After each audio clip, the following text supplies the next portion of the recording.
All right, so now back to the Beatles. Working with Paul opened many doors, and a few years later, I got to work with Marianne Faithfull, who passed away recently. Oh yeah. So I worked with her, and they flew me to Dublin, where she lived, to film her, like doing day-to-day things and whatever. And it was going to be used for B-roll, ancillary. Is that a word? Ancillary footage for a home video concert/video called Blazing Away. So I spent some time with her. Got to know her a little bit. I spent just 2 days there, and she was very nice. So then, How old was she? well, let's see. She was probably 50, I reckon. Still hot. No. No.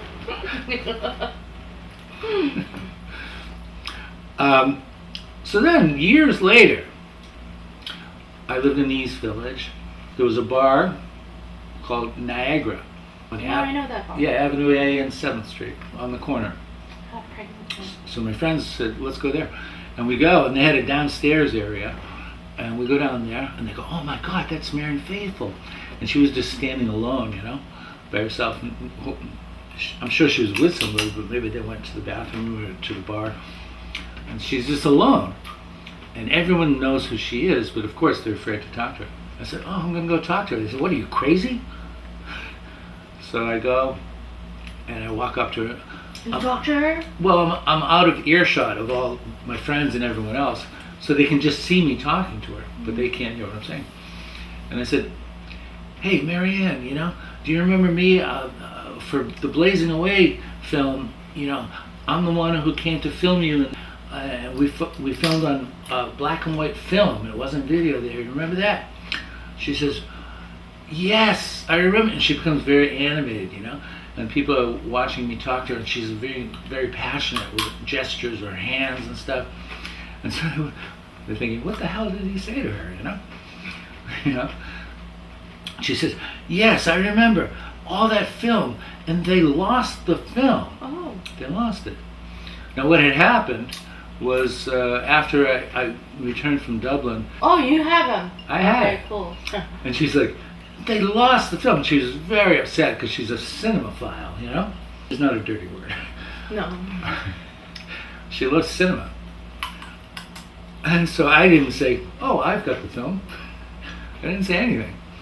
I said, really? They lost the film? Meanwhile, it's in my closet. Why didn't you tell her? Because then I'd have to give it to her. She might have paid you a lot of money. I don't think so. So anyway, I was like, oh, that's too bad. Listen, I got to get going because I was getting nervous. So what did you say to her? Well, I just told her I was a big fan, But why was she going so crazy because you're a big fan? And she doesn't have a lot of fans nowadays. So anyway, so that was a long time ago. Then, last year, I remembered. I said, I have all this film. And I researched, and I found Marianne Faithfull had a Facebook page. So I contacted them. I said, hey, because all of the footage, the whole project for the Blazing Away concert film, everything was lost. Oh, no. And, But you have them. Well, I had the film that I shot, but the whole thing was lost. Oh. And I looked on their website, and they said, we're in the process of trying to reconstruct Blazing Away, which was the film that I worked on that I had the footage. So I said, I typed to them, I said, listen, I have 6 hours of footage that I shot of Marianne in Dublin that was used in Blazing Away, but much of it was not used, and it's exclusive footage. And they're like, what? And they're like really interested, Oh, that's good. They were super interested there. Mm. And I said, well, we'll get back to you on that. Another guy contacts me. He says, well, we'd like to work something out on this, Mm-hmm. And I'm thinking, payday, Yeah.